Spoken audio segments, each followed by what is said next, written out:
शैतानिर्रजीम बिस्मिल्लाहिर्रहमानिर्रहीम नहमदुहु व नुसल्ली अला रसूलिहिल करीम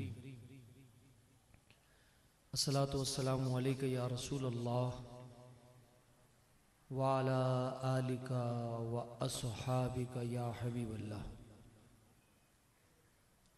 गिरामी क़दर हज़रत अल्लामा मौलाना क़ाज़ी अब्दुल वहीद साहब दामद बरकातुहुल आलिया ख़तीब मस्जिद हाज़ा और मुअज़्ज़िज़ हाज़िरीन किराम, अस्सलामु अलैकुम व रहमतुल्लाहि व बरकातुहू। जनाब क़ाज़ी मक़सूद साहब का और उनके तमाम साथियों का और मरकज़ी सीरत कमेटी वाकैंड का शुक्रिया अदा करता हूँ कि उन्होंने जनाब हाजी हबीबुर रहमान साहब की विसादत से इस फ़कीर को आज की इस बासआदत महफिल में हाज़िरी का मौका इनायत फरमाया। इंशाअल्लाह